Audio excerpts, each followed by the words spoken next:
All right, everybody, thank you for joining us today. We're doing a special series this month. Figured, it's October, and so probably a good time to get into some of these issues on the occult.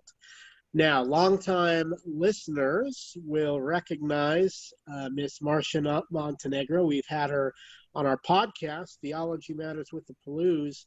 What was it, 7 or 8 years ago, Marcia? Yeah, and maybe a little less than that, maybe like 5, 6, You were yeah. a frequent guest. We actually had you hosting several shows for us, and you've been on several times and have been a good close friend to me and Melissa, and especially on these topics of the occult and that. I don't know anybody better than Marcia, so that's why we always go to her. So we will be spending this month looking at issues of Wicca and psychics and channeling. We're going to do, I think, 4 weeks in all. The last week we'll have my friend Shandon Guthrie on, who is a philosopher in Las Vegas, teaches at one of the schools out there. And he did a PhD dissertation on demonology. So we've got a lot of people excited about that. So that's good. We'll have him on. For those who can't join us live, we will be putting these on our YouTube page, Ratio Christi at Winthrop YouTube. We've got all of our videos that we do there at the school. For those who may be new to the show and are coming to watch Marcia, me and my wife Melissa are full-time apologists and missionaries at one of the local universities here. And so apologetics and theology is our full-time job. So you can find a lot of what we're doing at Ratio Christi Winthrop YouTube, as well as if you want to follow us on Instagram or Facebook, you can see what we're doing there as well. So we've got about an hour to do the interview, and then I have to pick up my little girl, so we got to cut it a little short. But if anybody wants to hop in and anybody has questions, I'm sure Marcia will be glad to take them. And with that said, I'm just going to kind of turn it over to you. Marcia, tell us a little bit about your ministry, what you do, and how you got involved in this. Okay, sure. Thank you, Devin and Melissa, for having me on. I was in what's called the New Age for many, many years, a good 20 years, and very involved. I was a professional astrologer.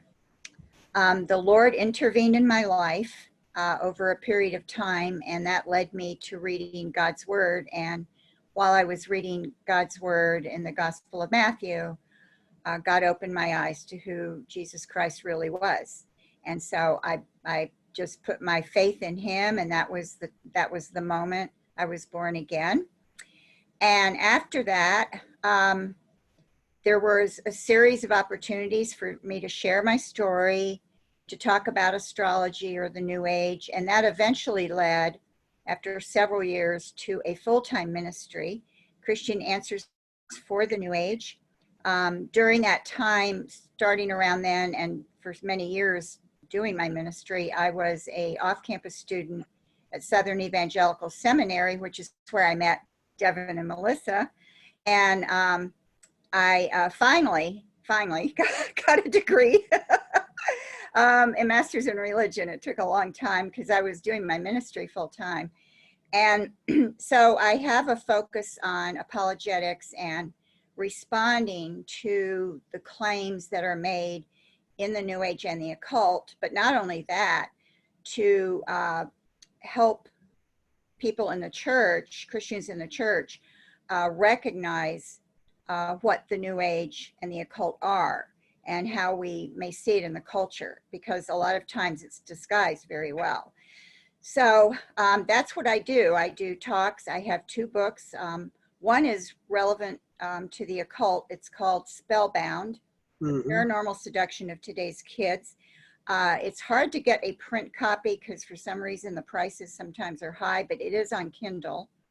And I have another book that just came out this year, Richard Rohr and the Enneagram Secret, which is a refutation and expose of the Enneagram, which has flooded the churches. We need to have you back on for another show.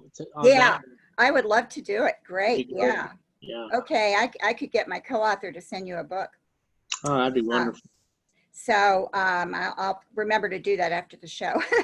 And so that came out this year, and I wrote it with Don and Joy Vino of Midwest Christian Outreach. So I've been very busy with this ministry and, doing programs like this.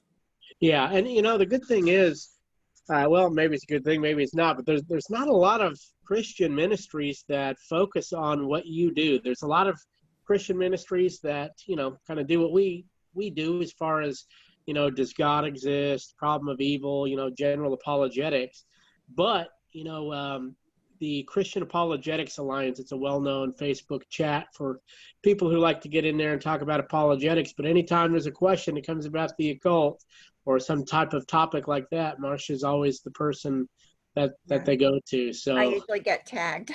yes. Yeah, somebody tags me. Yeah, you're right. So tell us a little bit about maybe why should Christians particularly care about this issue of the occult and Wicca, and how prominent is it in the church and in the culture even? Okay. Well, the occult in general, of course, has been around a really long time. I mean, it probably goes back to, very, very ancient, ancient times, because it is a way of trying to have some kind of power and control over the natural world and dealing with the natural world, or dealing and with illness too. Healing is actually a big part of the occult. So you get, and it's a very big area. The main three areas of the occult are divination, which we usually call fortune telling, spirit contact, so contact with disembodied entities, whether you think they're the dead or angels or aliens or whatever you may think they are, ascended masters, spiritual beings on other planes. And then the other part is sorcery, which of course is addressed in the Bible. And I define sorcery as the manipulation or channeling or attempt to control unseen and unquantifiable forces or powers, or you could see them as gods in some cases. So those are the three main areas, and we have a lot of popular, like, kind of folk beliefs in the culture that are seen often as superstitions that are tied in to some of these occult ideas, like a rat carrying a rabbit's foot for a lucky charm. That's really an occult concept, because it's the belief that you can have an object that will actually attract luck to you, or attract good things to you. Wow. And that's where a lot of these things come from. Or sometimes somebody, especially in the New Age or something, they'll wear something for protection, a certain stone or piece of jewelry or a charm, and they'll say this is for protection. That's also an occult idea, because you think it's going to repel or keep away, bad things. So some things we're familiar with and we don't realize they're really based on occult concepts. Wow. And I do want to mention that the Bible addresses it, which is a good reason for Christians to know about it. And the main passage is Deuteronomy 18, 10 through 12. This is where God lists all the practices of the occult. And so you'll find there, divination, you'll find casting spells, you'll find spirit contact and sorcery. And now different Bible versions will sometimes use different words. The King James uses some older words like augury, which is equivalent to reading omens, and other Bibles will say omens. And so it depends a lot, but they're all coming from the same Hebrew terms. And actually, this passage is something I explain in my book in Spellbound. My Spellbound book, I go into this in the beginning. Wow. Because I base the book on that passage, basically. Okay. How, I guess as I think about it, what is it that would attract people to this kind of the occult? But I guess, what is it? The ability to have power, or because one of the things you mentioned was healing. What are some of the things that draw people into the whole occult? Yes, that's a good question. I think there are different reasons for different people. Some people who feel very powerless or marginalized often are drawn to it because it does give them a sense that they can have some kind of power over things and over their life. So that will draw people. Another appeal of it is to understand things that are viewed as forbidden. Okay. So, you know, if the occult is seen like, oh, that's scary, or that's an area you shouldn't dabble in, that actually draws some people to it, you know, because it's the lure of the forbidden for some people. Then there's also the appeal of wanting to discover secrets, wanting to know, understand a secret practice or language that most people aren't familiar with and most people don't learn. So if you kind of get in on the inside of that, you have special knowledge. So Wow. the lure of special knowledge is another way people are drawn to it. And then there's just a common human thing, I guess, especially if you're younger. You may have friends or a friend who's involved in it, and the friend tells you about it and or seems to be having a better life because of it. And so then you get interested. So I'm sure there are other things too, but I think those are the main avenues that, Yeah. I need to say one more, Devin. The other one is actually in our culture, the occult is promoted now as a good thing in many cases. And this has been going on for, you know, especially since the 90s, I would say, but maybe even back to the 80s. And that gives people the idea that it can be a good thing, that you can use it for good. And so people may get into it simply because they're seeing it and it's being promoted. You know, there might be there's series on TVs where the mediums were the stars of the shows, and that's somebody who contacts the dead, allegedly, or a show with a psychic. And, you know, you have someone like Dr. Oz, he had a psychic on his program and he had a medium. And so people see this, especially younger people, and they think, oh, well, that's a nice person. She's helping people. You know, that's something I can look into. So that's another avenue as well. Even I was thinking some instances where I've heard even police officers will use psychics. Is that accurate? Well, yes, and let me add a little bit to that. The police, when they're working on, especially a hard to solve case, where they may not have very many clues, they more or less have to take whatever the public offers.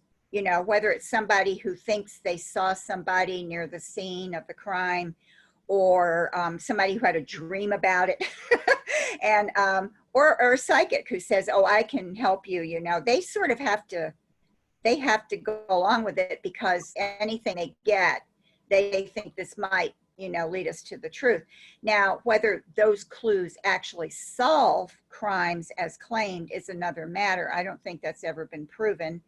Right. And in fact, there's a man at the FBI, when that show on TV about the medium was on, and I think it may still be on, I'm not sure, and I can't remember the name of it, but there's a woman who, her character is based on a real medium in Texas.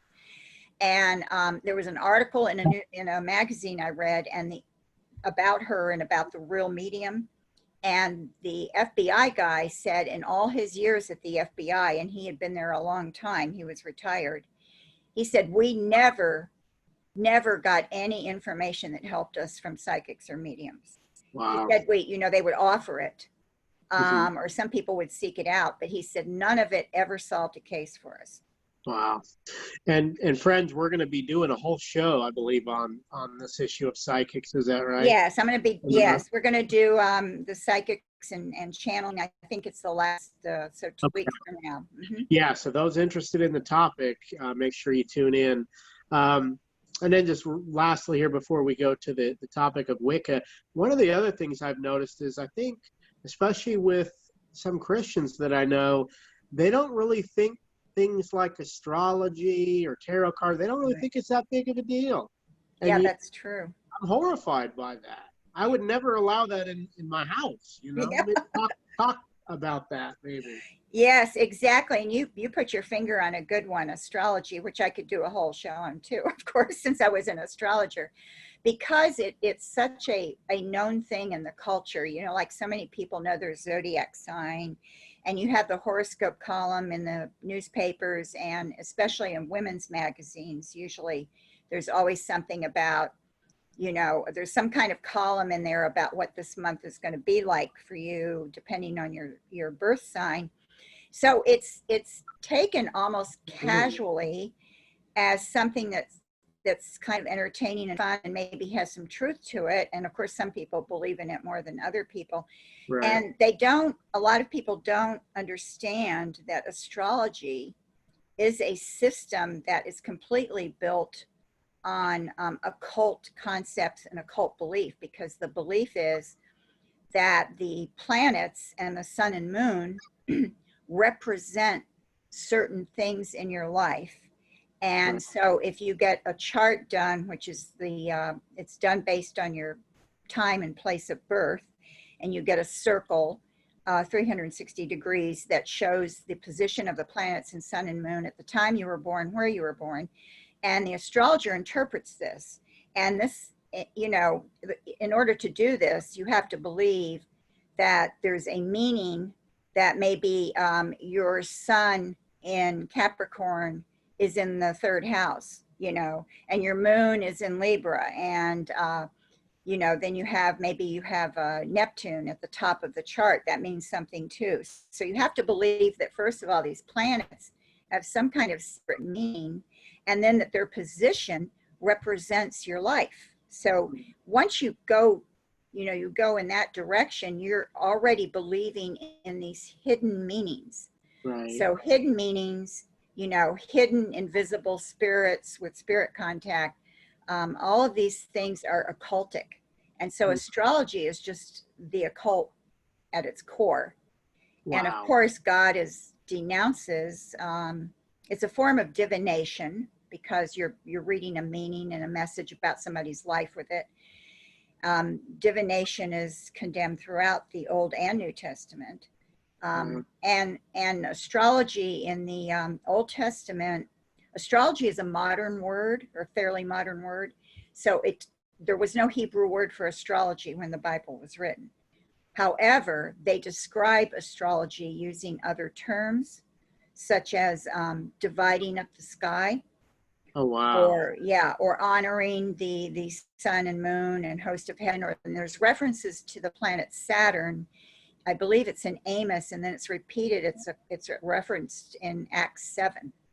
Wow. So it was a star of your God, and I think it's Saturn. So, and at that time, Saturn was the furthest planet they could see, because you know, the outer three planets were discovered centuries later. I mean, the 18th, 19th, and 20th centuries is when that last three planets were discovered. So Saturn was very important because it was the limit. It was the limitations of everything.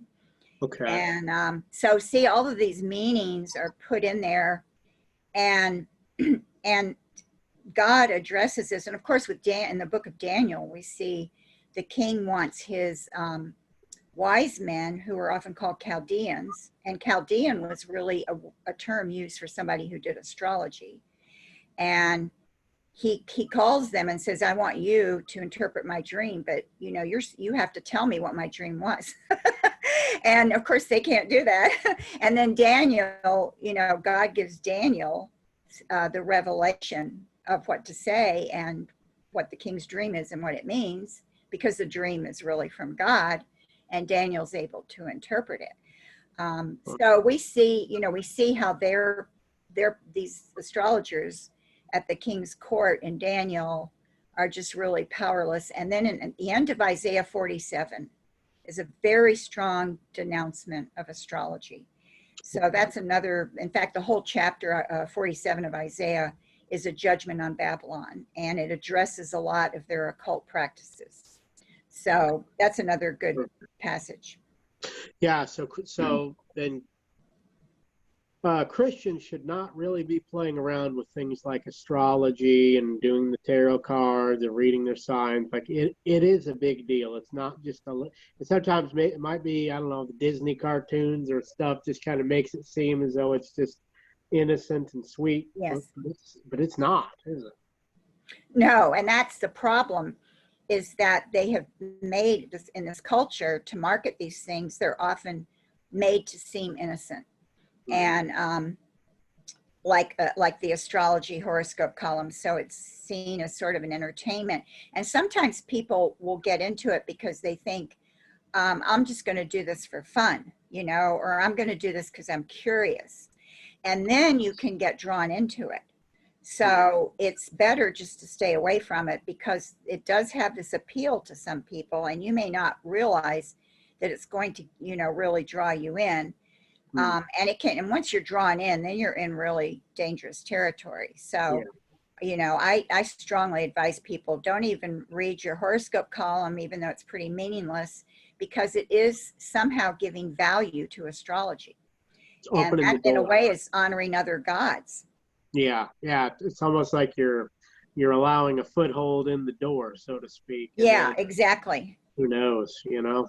Exactly. Now they have Ouija boards. Several years ago, they had Ouija boards for little girls, or something. They were like pink, the pink Ouija board.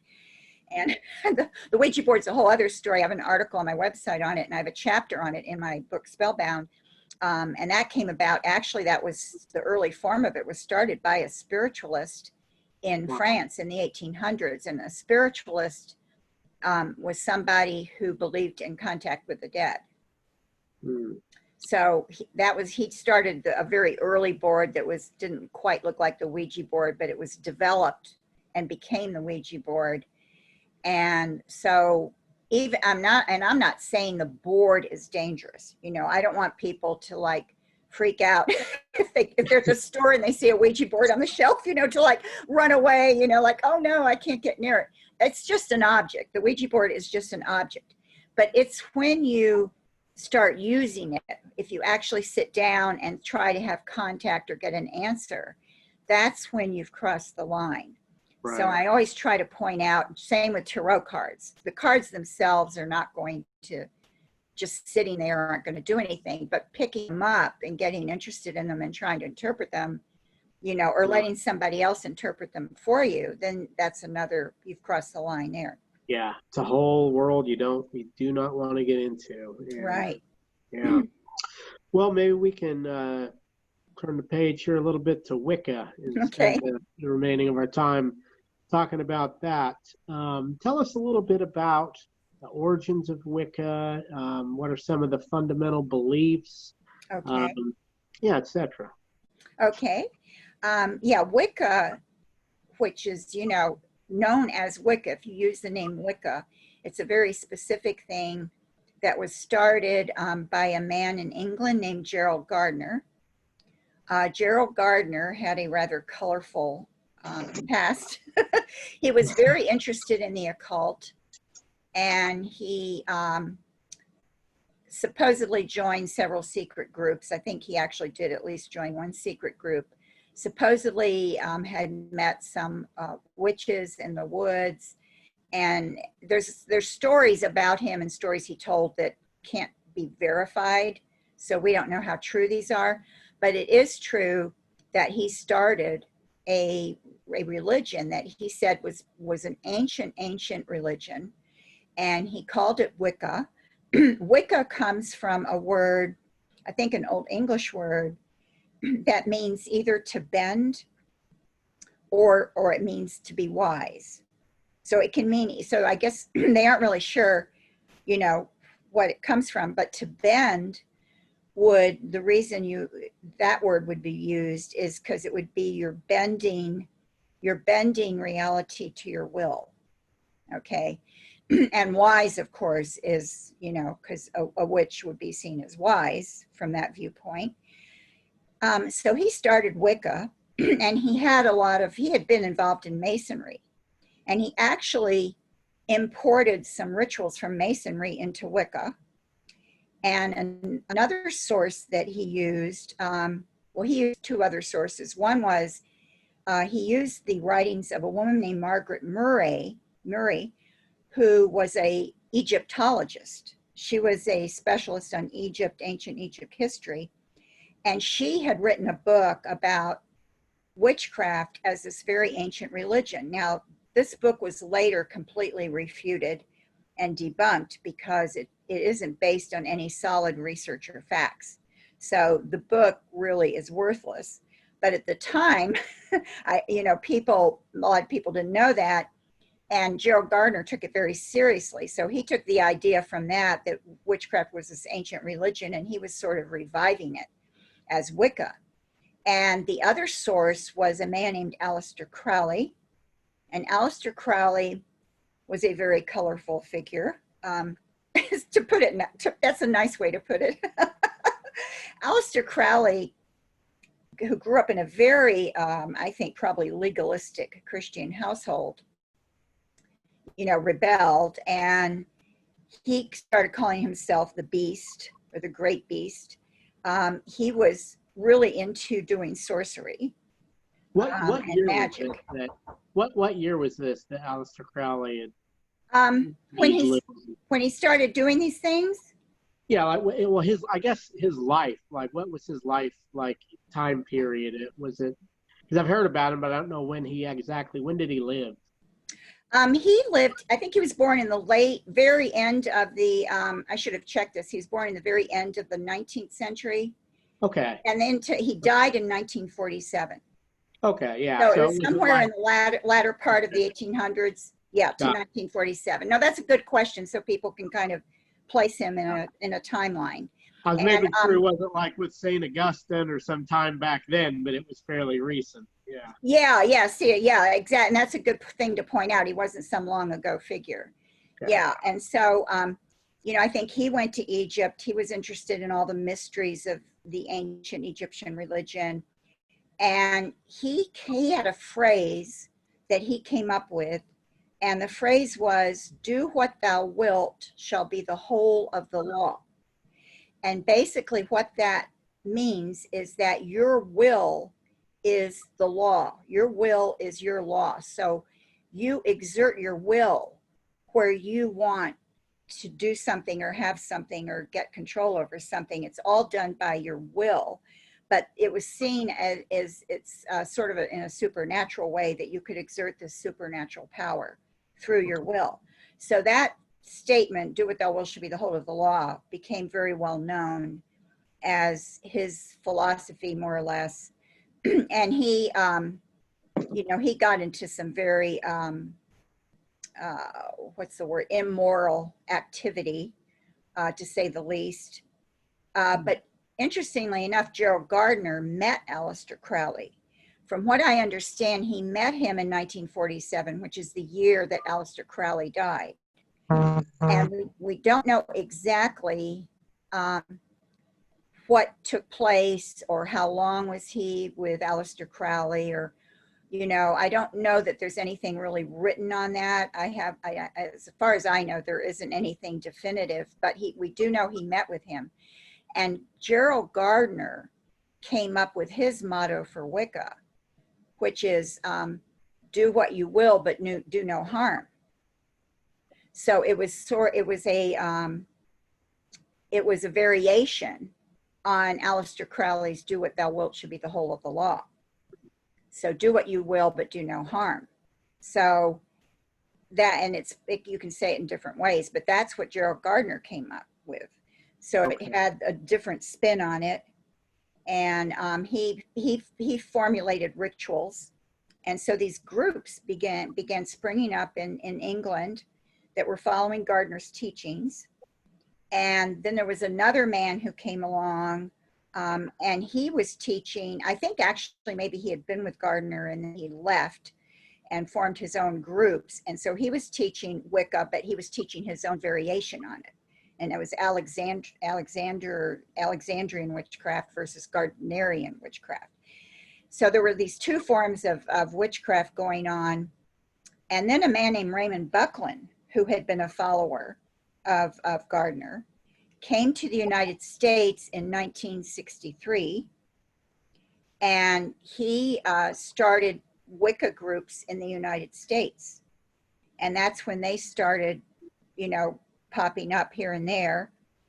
Now at that time, probably in a few years later, there were probably people who were aware of this, who were in sort of the counterculture or into alternative spiritualities. But I would say, mainstream society knew nothing about these Wiccan groups. They just weren't that well known. And of course, at that time, you didn't have the internet. So, you didn't get news quite as easily as you get now. And they're sort of underground for a while, and then Wicca came to the surface.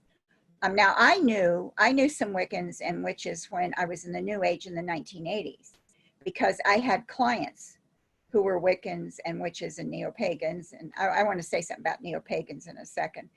But then it started surfacing a lot more in the 80s and becoming more well-known.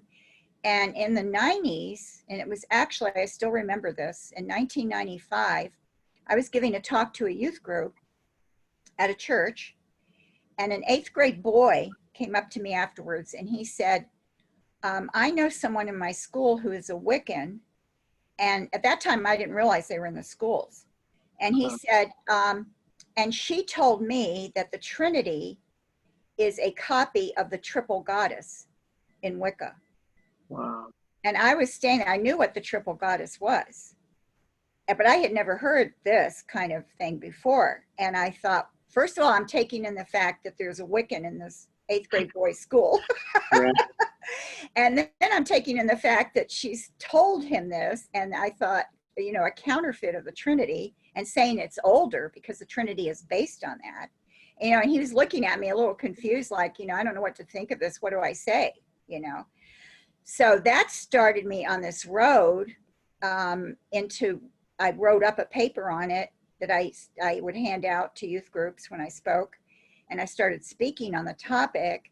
And they actually had me come back to that church and speak to the parents of the kids in the youth group, because it came out that apparently there were some Wiccans in the schools there. So they wanted to hear what it was. They had no idea what it was. And this was 1995. Wow. So that was a few years ago.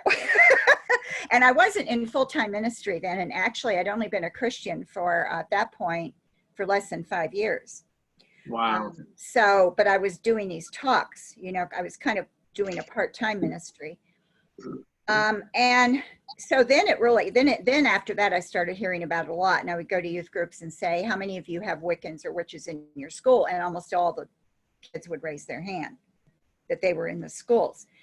So I became much more aware of it, and I did a lot of talks on it. But what I wanted to say about neo-paganism is a word that means a revival of paganism. And this particular form of paganism, which is really a broad term, is what people think of as being out and worshiping nature, worshiping different gods, that kind of thing.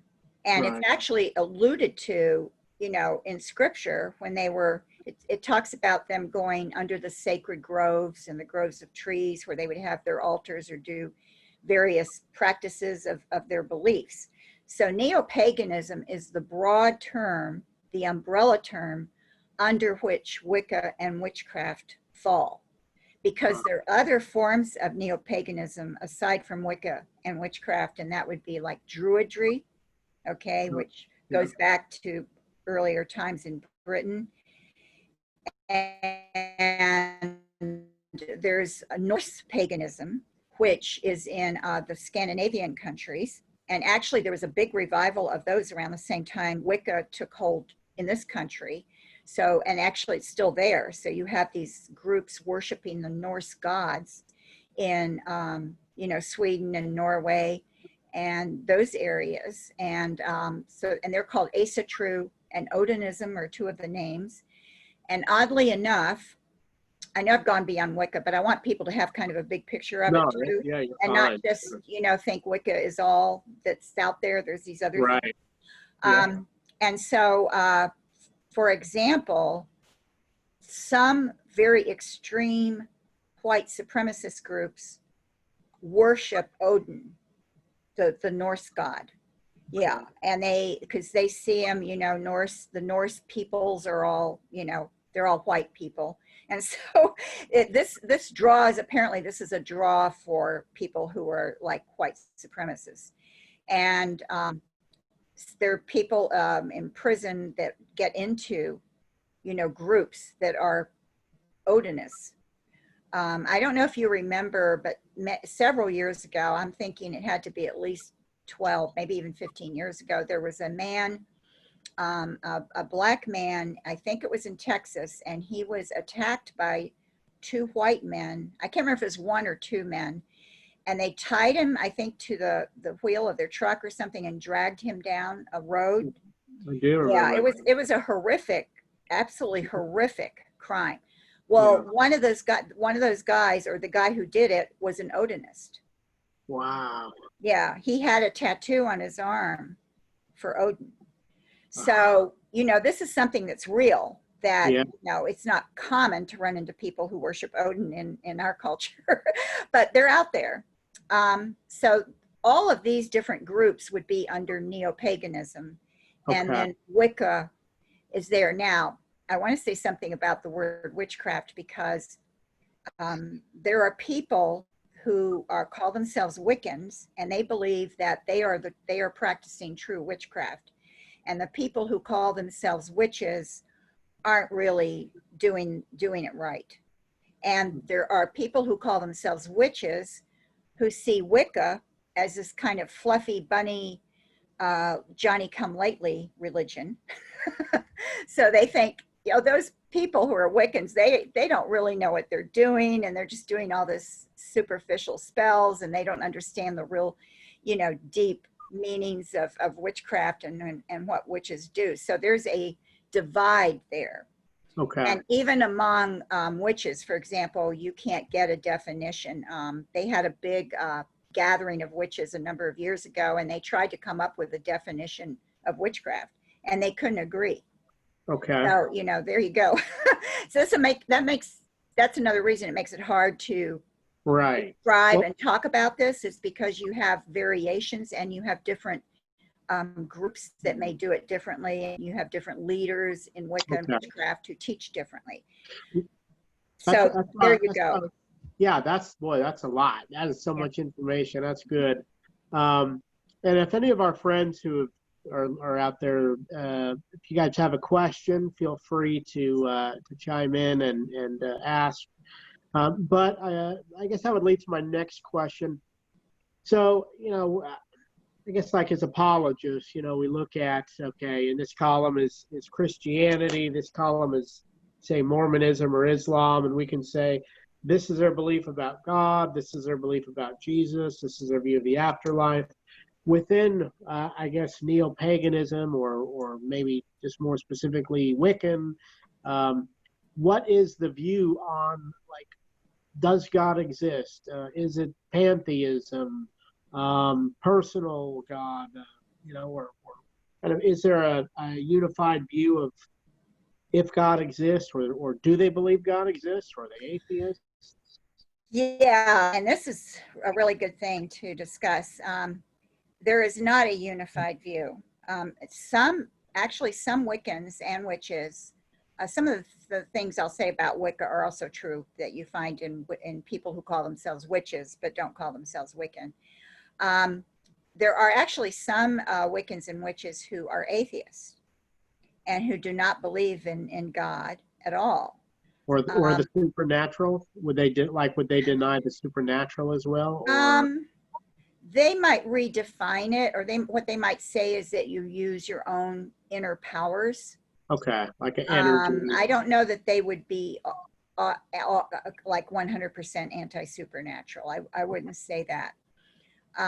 But they don't believe God.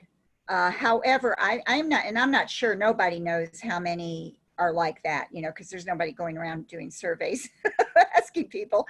It would be almost impossible to do that. But my sense is that even though they're out there, I don't think they're the majority at all. Okay. I think most of them, they either believe in the goddess, and usually that comes along with the belief in other gods as well. But the goddess is usually seen above, especially in Wicca, above the other gods. The goddess always has a consort. And so often, if they have an altar, which most of them do, they will have a statue of somebody that represents the goddess, and somebody that represents her consort.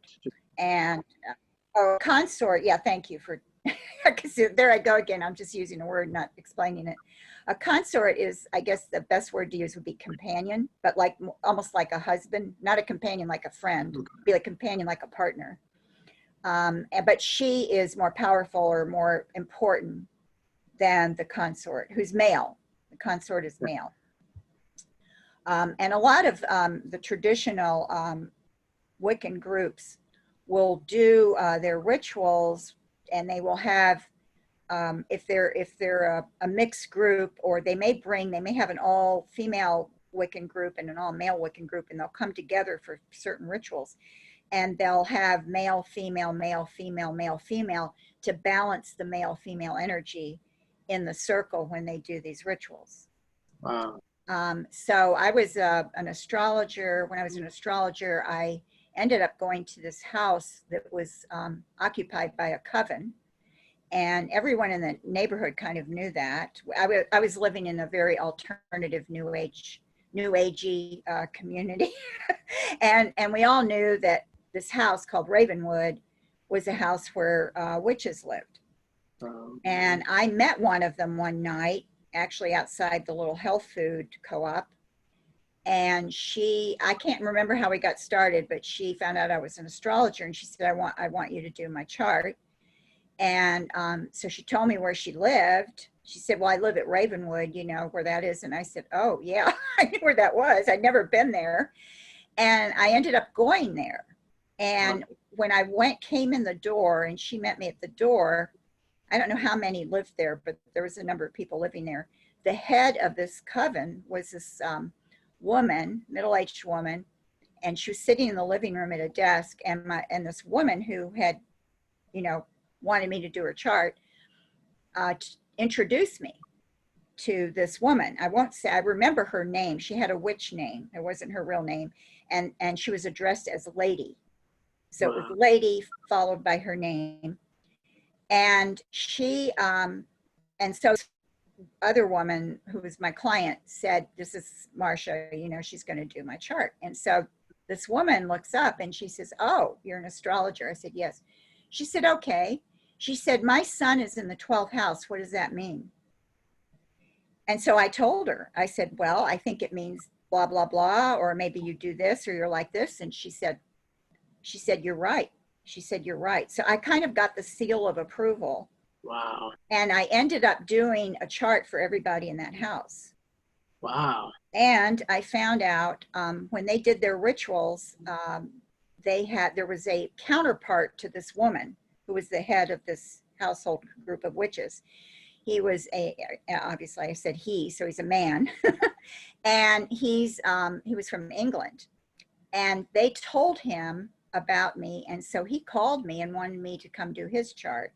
And that was one of the most interesting experiences I ever had. And I'm going to relay it because I want you to see that when you get involved in these areas, that Satan will do things that make you think you're on the right path, things that don't have an explanation logically. So what happened was I went to his house to do the reading. And as I was looking at his chart, and I was a little nervous because he had this kind of high status, but I'm there doing my best with his chart. And he's sitting there and he's not giving me really any response. He's just kind of looking at me, which always made me nervous when people didn't respond. But he's just listening and kind of nodding his head, and I'm talking and I'm thinking, okay, I hope that, you know, this is making sense to him. And then as I was talking to him about something in his chart, I had this vision in my head, and it was so strong that I said to him, I have this picture of you in my head, and I have to tell you what I'm seeing. I said, I see you standing on this rock looking out over this body of water, and you're wearing a cape and the wind is blowing your cape. And he smiled. He gave me this big smile. And he said, oh. He said, okay. And they didn't say any more. And I thought, all right, I guess he liked that image. And then we finished, and he said he wanted to show me his books, and he wanted to give me an astrology book that he had upstairs in his library. So he said, let's go upstairs to get the book, but I want to show you something. So we walked up the steps, and it was the way it was built was there was a wall. So when you got to the top of the steps, there was an opposing wall there. And I got there, and he said, turn around and look at that. And there was a big painting there, and it was what I had seen. Wow. And I, of course, had never been in his house before or seen that painting. And it was exactly what I had seen. It was a man with a cape. And I said, oh, I said, that's what I saw. And he said, I know. And he said, somebody, some psychic or witch or somebody had painted that. That was supposed to represent his like real inner self. Wow. So he was very impressed with me because I had that vision.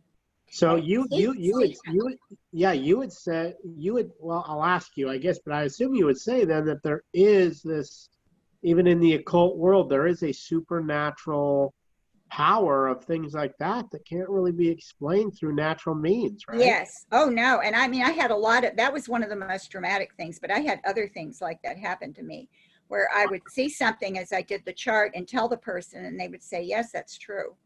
I mean, that happened several times. This was the most dramatic.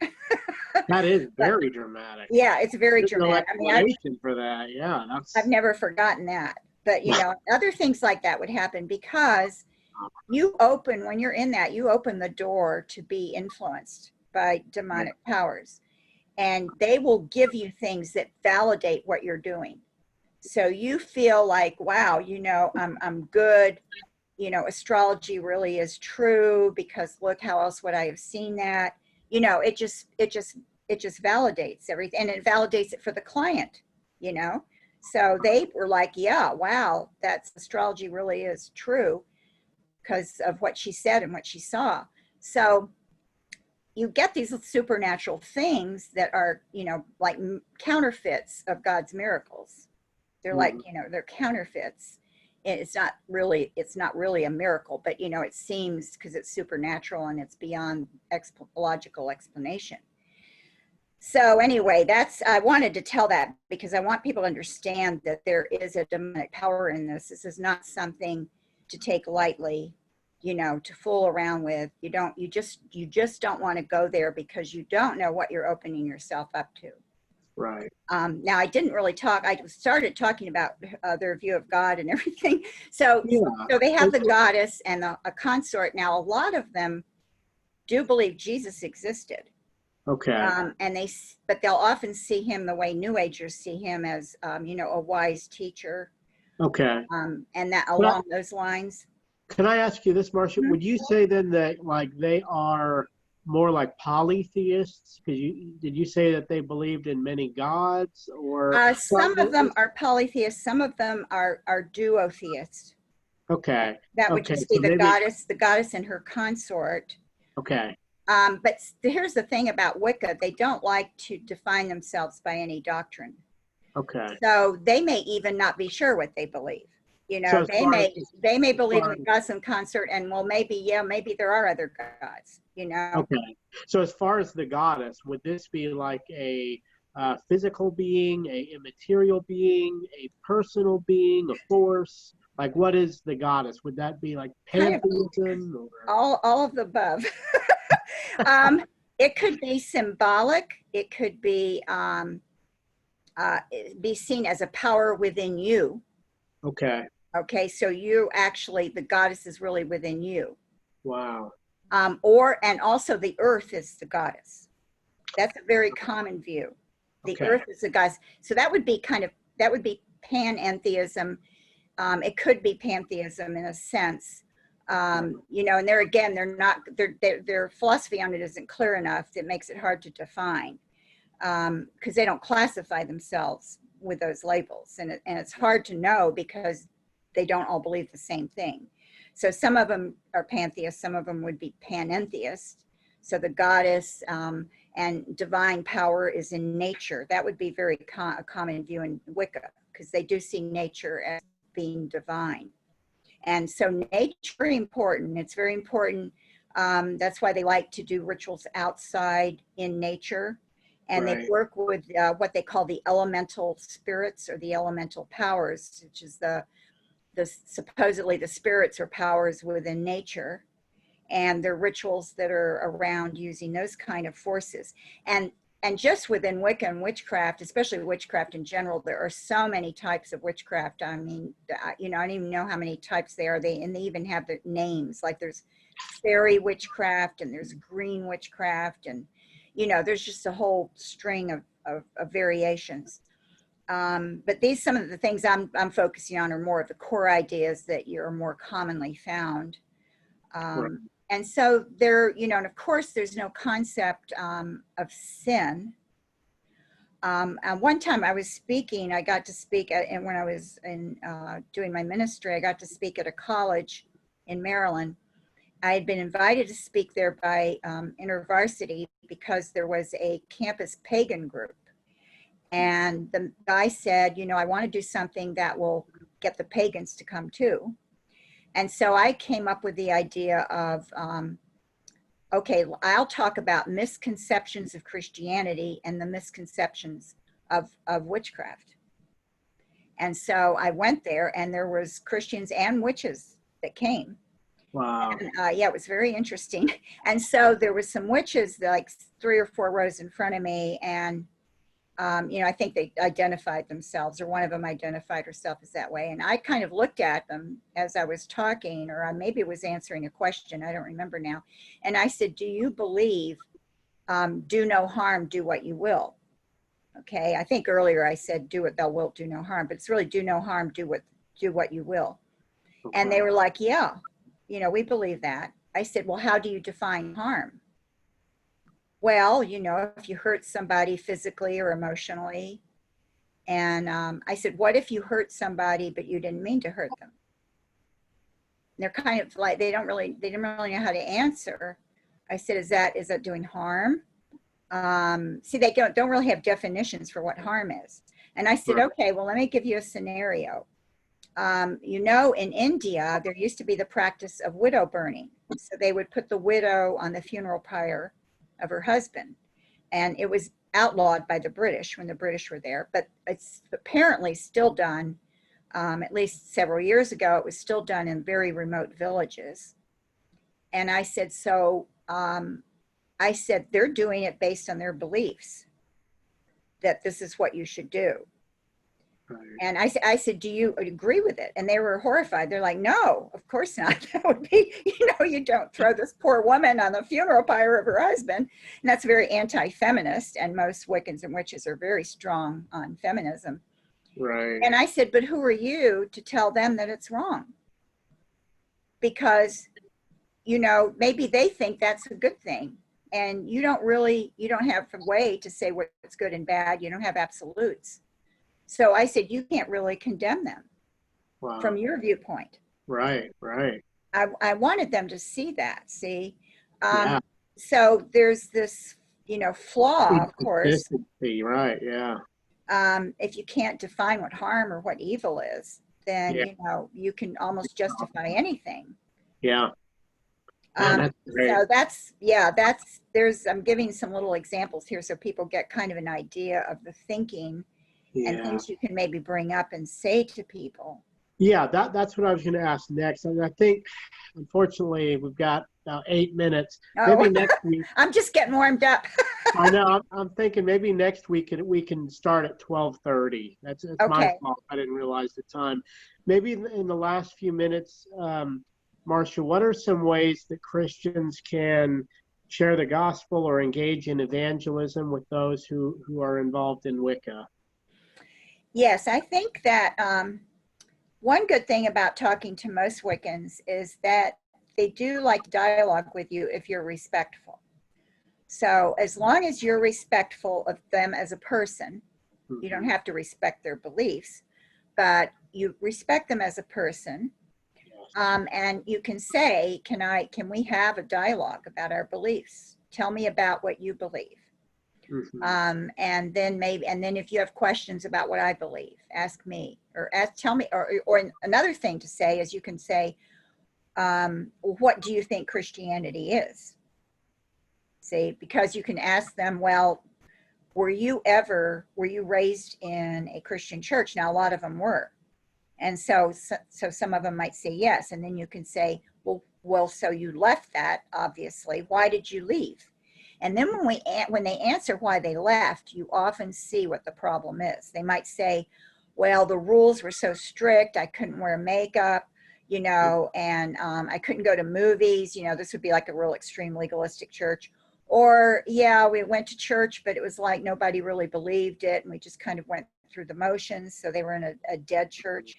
And, you know, so Christianity is just this dead religion. So see, when you see their misperception of what Christianity is, you can Right. correct it.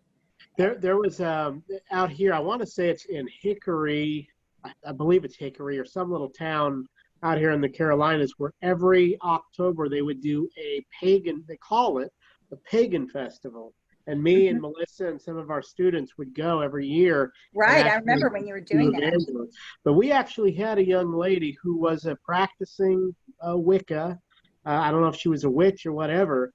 But I remember as we're having these conversations, she didn't see anything, no problem with she was involved in a Baptist church and in the occult.